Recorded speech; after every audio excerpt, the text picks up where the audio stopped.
rancher lived alone for years, until the Bigfoot dropped a fainted woman at his ranch. Elias Cooper thought solitude would be his only companion, until one stormy night. Tracks too large for any man led him to the barn. And there, through the swirling snow, stood a towering figure. The creature placed a fainted woman gently into the hay, then turned away, fading into the mist. Elias froze, torn between fear and awe, but instead of firing his rifle, he knelt to save her. By the fire's glow, he whispered, "Not every shadow harms." And as the giant vanished into the woods, Elias knew. Some legends do not haunt us. Some heal. That night, a storm swept through the western valley. The wind howled like it meant to tear the mountains apart. Snow fell heavy, burying every trail, covering every fence.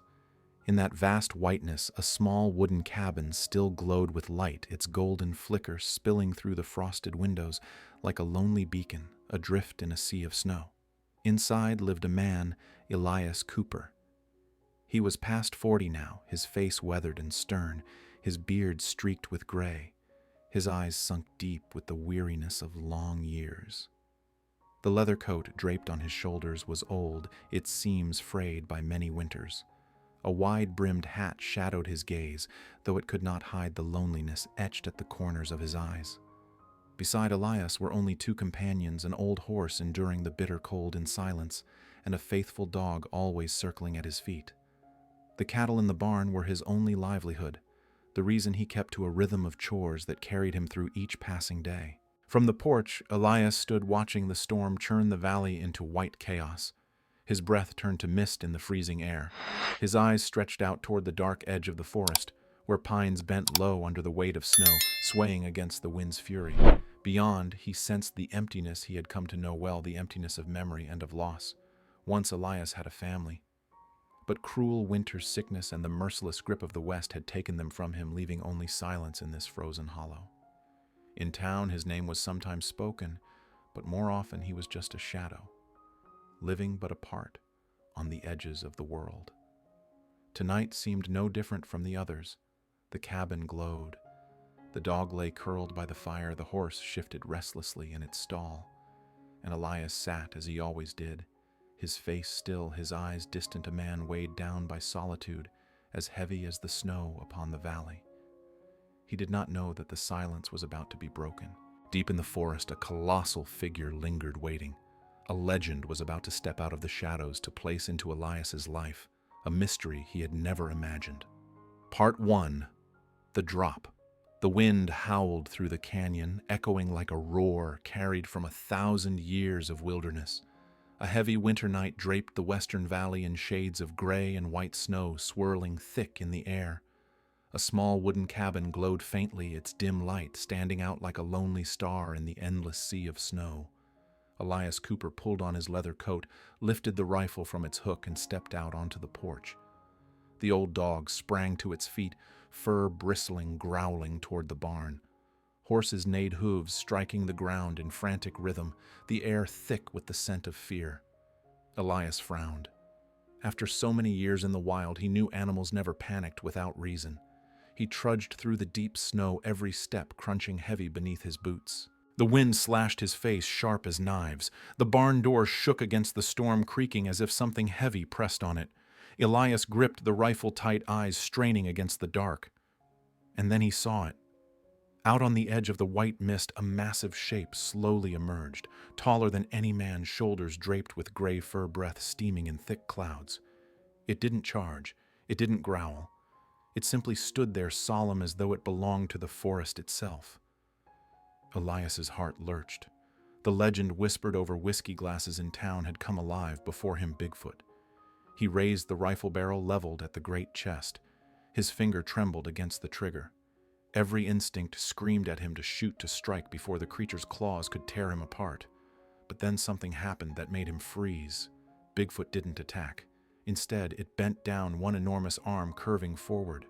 In its hand was a small, fragile figure, a woman unconscious. With a strange gentleness, the giant placed her into the hay inside the barn. Straw, scattered horses cried out. but the creature caused no harm. Slowly it straightened, turning its gaze toward Elias. Deep eyes glimmered, not with savagery, but with a quiet, unfathomable depth. Elias stood motionless. Never had he seen such a contradiction, a creature of folklore and fear acting like a bearer of life. For one fleeting moment, Elias felt as though Bigfoot was trying to tell him something. Then, without word or sound, the figure stepped back into the mist, its shadow dissolving into the snow. Elias remained still, rifle in hand, finger lifted from the trigger. His heartbeat thundered as though the world itself had shifted. A faint groan rose from the barn. Elias spun around. The woman lay motionless, her tangled hair dusted with snow-face, pale lips blue. Her breath was shallow, but it was there. He dropped to his knees, setting the rifle aside. His rough, calloused hand shook as it pressed against her neck for a pulse. Relief washed through him when he felt the beat of life. "My God," he whispered. "You're alive." Without hesitation, he shrugged off his heavy coat, wrapping it around her shivering body. Then he lifted her light as though he carried not a person, but a mystery. The old dog followed, barking anxiously while the storm outside wailed as if reminding him this night would be unlike any other. Inside the cabin, the fire crackled warmly, casting a golden glow across Elias's worn face. He laid the woman on the wooden bed, tucking thick blankets over her, then sat beside her, listening to each fragile breath. His eyes flicked to the knife on the wall, then the rifle by his feet. For the first time in years, they seemed meaningless. Life itself lay before him, fragile, mysterious, delivered into his care by the very creature townsfolk only knew through whispers. Leaning back in his chair, Elias stared at the dark window. Beyond the forest loomed snow drifting endlessly. He didn't know where Bigfoot had gone, nor why it had brought her. But one thing was certain: tonight his solitude had been broken. And deep inside, Elias knew his life would never be the same again. Part 2. The Stranger in the Barn. Inside the small wooden cabin, the fire crackled in the hearth, casting a warm golden glow across smoke-darkened walls. Outside, the blizzard still howled, but within these narrow walls lay a strange silence. Elias Cooper sat upright in his wooden chair, eyes fixed on the woman resting on the bed. She remained unconscious, breath shallow, her face pale as though life itself had been drained away. Elias had wrapped her in layers of blankets, yet the cold of the west was not so easily defeated. He added more wood to the fire, the logs popping and hissing, the scent of burning pine filling the room. When dawn broke beyond the storm, a pale blue light filtered through the frosted window. Elias dipped a cloth in water and pressed it gently to her brow. Her eyelids trembled, then slowly opened. For the first time, Clara Whitmore's eyes appeared. That look stopped Elias cold. It held more than exhaustion or pain. It carried a haunting, as though she had just escaped something unspeakable. "Can you hear me?" Elias asked hoarsely, holding a bowl of water near her lips. "Drink a little. It'll help." Clara parted her lips, but no words came. Water dribbled at the corner of her mouth as she closed her eyes, forcing herself to swallow in tiny sips. Elias sighed, yet in his gaze flickered a fragile hope. The day passed in a strange hush. Elias cooked a simple soup of dried meat and potatoes, the humble aroma drifting through the cabin. He brought the bowl to her bedside. "You need to eat. I don't know what happened to you, but you won't survive if you keep silent like this." Clara accepted the bowl, though her hands shook so badly that Elias steadied it for her. She sipped spoonful by spoonful, her eyes fixed on the fire, her silence like a wall separating her from the world. Elias was no stranger to solitude. Yet Clara's presence was different. He was no longer alone, and that unsettled him. For years, his only conversations had been with his dog, his horses, and himself. Now a living soul sat before him, one who carried a pain he could not name. On the second night after the storm had cleared, Elias sat by the window, pipe in hand. He glanced back and saw Clara still awake, staring at the ceiling with wide, unblinking eyes. "What's your name?" he asked, voice soft as wind. After a long pause, her lips moved. "Clara." The voice was hoarse, weak, yet it struck Elias like thunder in his chest. It had been so long since another's voice had filled this cabin. He nodded gently. "Clara, I'm Elias. Elias Cooper." She said nothing more, only turned her face toward the wall. Elias knew not to press, but that single name Clara planted a seed of warmth inside him. Day by day, Clara found her strength again, moving cautiously about the cabin. Her bandaged wounds healed, but her eyes remained distant. Elias noticed how every bark of the dog outside made her flinch, trembling as though haunted by far darker sounds in her memory. Once Elias dared to ask Bigfoot, "It brought you here." Why? Clara looked up, her blue eyes flashing with terror before quickly dropping down. She gave no answer, only clutched the old dagger Elias had left beside her bed, the relic the creature had carried. On its blade was etched a single word: Whitmore. Elias watched her, his chest heavy with questions. Yet he did not press her further.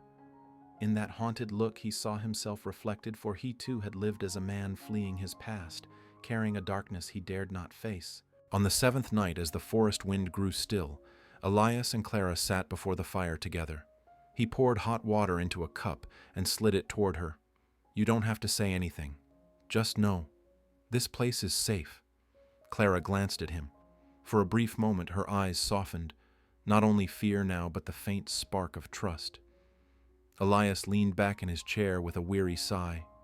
Since losing his family, he had never believed he would find connection again. Yet Clara's silence, though heavy, though distant, stirred in him something he thought long lost, the longing to be bound to another soul. The cabin was still small, the fire still flickered as before. But to Elias, the world had changed, and he knew the presence of this woman was only the beginning of a far greater story yet to unfold. Part 3. Tracks in the Snow Morning. Came after a long night, the valley draped in a blanket of silent white. Pale sunlight filtered through heavy clouds, glinting off the snow-laden pines. Elias Cooper opened the cabin door and stepped onto the porch, shielding his eyes from the glare. The old dog barked and ran circles around the barn. Elias bent down. In the deep snow he saw the tracks, massive, pressed far deeper than any man's, wide enough to cover both his hands. The ice cracked beneath their weight. His chest tightened. The prints circled the barn, traced along the fence, then vanished into the forest beyond.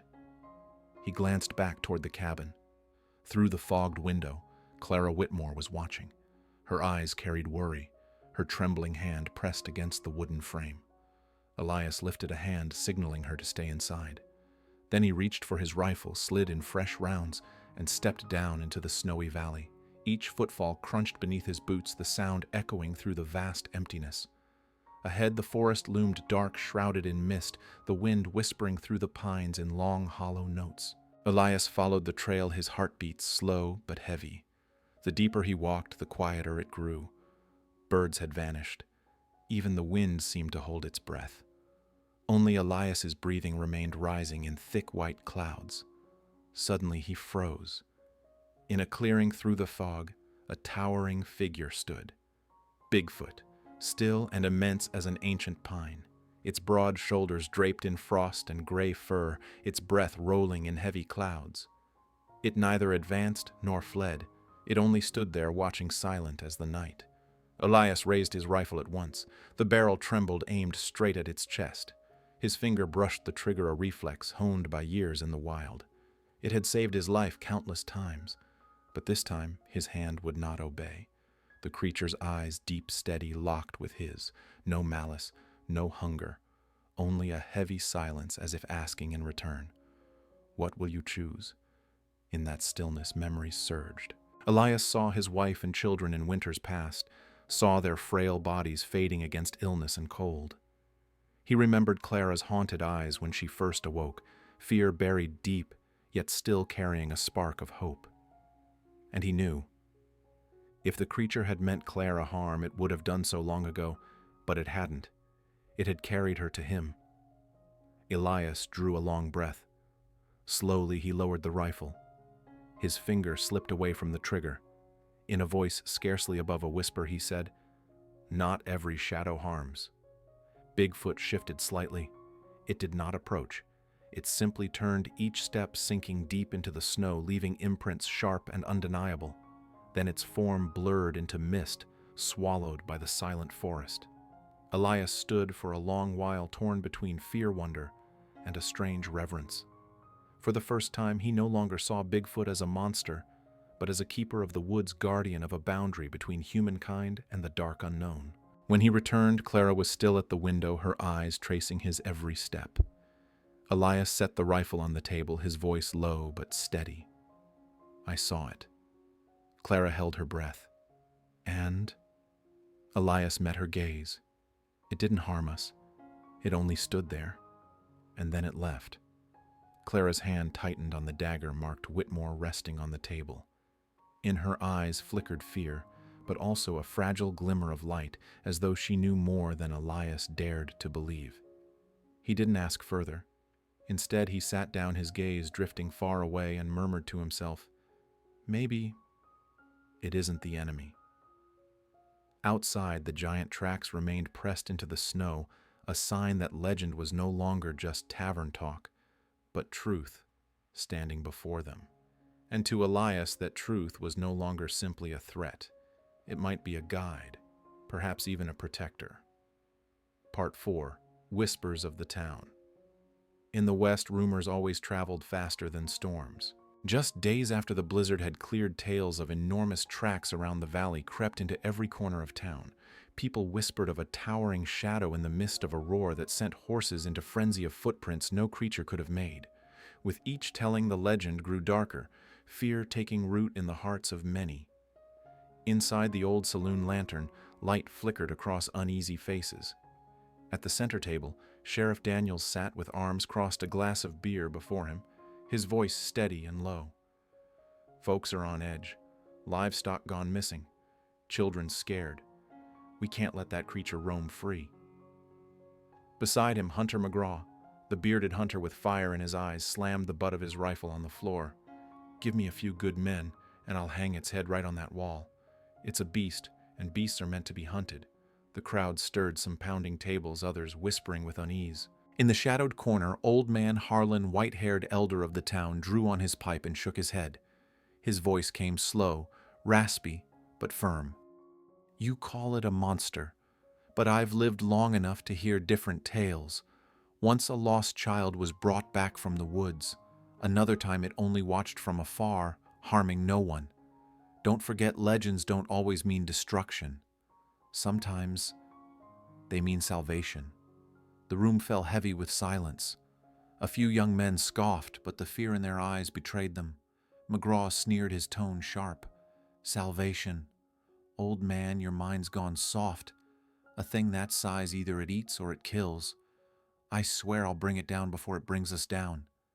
Sheriff Daniels rapped the table, cutting through the noise. "Whatever it is, we prepare. Tomorrow night we ride patrol. If we see it, we shoot." The saloon erupted again, a mix of cheers and uneasy murmurs, smoke and whiskey thick in the air. And in the far corner, Elias Cooper sat alone. He sipped his drink slowly, avoiding every searching glance. Each word cut at him like a blade, for he knew the truth was different. It was Bigfoot who had carried Clara Whitmore to safety. It had saved, not killed, but Elias could not speak. To tell the truth would mean Clara dragged before the crowd, forced to relive what she wasn't ready to face. And Bigfoot, the very creature that had shown mercy, would become nothing more than prey. On the ride home, Elias gripped the reins tight as the wind lashed his face. In his mind churned a storm of conflict. On one side, the community, the same neighbors who once shared drinks, who had helped him through harsh winters. On the other, the truth that some shadows do not seek to harm mankind. In the cabin, Clara sat by the fire, her anxious blue eyes lifting as Elias stepped inside. "They know, don't they?" she whispered. Elias nodded. He hung his coat, sinking into his chair with a heavy gaze. "Sheriff and McGraw mean to hunt it. They think Bigfoot's a monster." Clara clutched the dagger, etched Whitmore, her trembling fingers brushing the carved letters. "They'll kill it, even though it saved me." Elias looked at her, his eyes deep, and waited. He remembered the moment Bigfoot had bowed its head before leaving. remembered its silent gaze calm without bloodlust. If I speak the truth, they won't believe me. They'll see only a beast to destroy. Clara lifted her eyes, pain flickering with fragile hope. What will you do, Elias?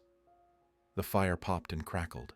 Light flickered across his weathered face lines, etched deep by years. At last Elias spoke, his voice quiet but firm. I'll keep the secret. Some boundaries must never be broken.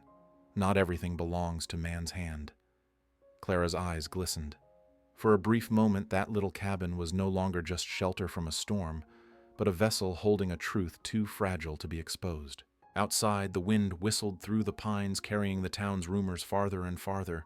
But within Elias, a decision had settled. He would not let legend be turned into prey. He would guard this secret for Clara, for Bigfoot, and perhaps for the last thread of humanity still alive within himself. Part 5. Not Every Shadow. Harms. That night the valley lay under a silence too heavy to trust. Snow blanketed the ground, the cold moon hung high, casting its pale glow upon the cabin lit with fire. The old dog barked relentlessly, the horses in the barn restless and uneasy. Elias Cooper stood on the porch, rifle in hand, scanning the drifting mist. He knew tonight would not be quiet. From the pines came shapes, shadows of men moving low. McGraw and 2 hunters stalked forward, rifles ready. The wind carried their whispers. Tonight we bring it down. The sheriff won't shoot, but we will. Inside the cabin, Clara Whitmore sat by the fire, her hands clutched around the dagger-etched Whitmore. Her face was pale with worry. Each gust of wind made her flinch, her eyes turning toward the door. Elias, her voice trembled. If it comes, they'll kill it. Elias turned his gaze deep, his grip tightening on the rifle. No, I won't let that happen. Heavy steps broke the stillness. Snow fell thick. Then from the silver mist, Bigfoot emerged, broad-shouldered fur, dusted white breath rolling in clouds of steam. It did not roar. It did not charge. It walked slow, solemn, like a shadow of myth come alive. There it is, McGraw bellowed, rifle rising, eyes burning with hunger. In the instant before the trigger pulled, Elias leapt from the porch, standing between McGraw and the towering figure. Stop! His voice rang out, tearing the silence. McGraw snarled, Out of the way, Cooper! It's a monster! Elias spread his arms, his eyes never leaving the giant form only yards away. If you want to shoot, you'll have to shoot through me first. The air froze. The other 2 hunters faltered, glancing at each other, uncertainty in their faces.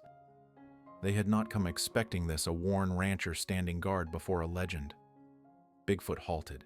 It neither advanced nor threatened. Slowly, it bent down. One great hand lowered something onto the snow. Moonlight caught a glint of steel. Elias stepped closer, his eyes fixed. There, lying in the snow, was an old dagger, its blade carved with a single word, Whitmore. His heart clenched. It was the very keepsake Clara had thought lost forever. Elias turned. She was at the doorway, tears streaming as her lips whispered, My father's knife." Elias lifted the dagger, his hand trembling. He looked up, meeting the creature's deep, steady eyes. And in that moment, all doubt faded. Bigfoot had not only saved Clara, it had returned a piece of her past. McGraw's teeth ground rage, burning as he raised his rifle again. But the 2 hunters seized his arm, holding him back. One shook his head. "Can't you see it hasn't harmed anyone?" McGraw hissed hate in his glare, but at last lowered his weapon, retreating into the dark. "You'll regret this." "I swear it." Elias turned back. Bigfoot still stood, shoulders bowed, head lowered, in a gesture almost reverent. No words were spoken, yet Elias understood this was a gift, a message without sound. I am not here to destroy. Then slowly the giant stepped back into the mist. Its shape faded into the forest, leaving only tracks pressed deep into the snow and the gleam of the dagger in Elias's hand. The cabin fell silent. Clara stepped forward, her trembling hands reaching for the relic. Tears ran down her cheeks as Elias placed it gently in her grasp. His voice was steady, low. "Not every shadow harms. Sometimes they save us." Clara looked up, her blue eyes shining with a faith reborn. And in Elias's heart, reverence welled up like a tide. The legend was no longer a threat. It had become truth, a truth carrying kindness. Some legends heal dawns stretched across the valley. After days of storm, the sky was clear at last, golden light spilling over snowbound pines. The air was still cold, but the wind was soft now, gentle as a breath after a storm has passed. Elias Cooper's cabin stood small, yet shining against the white.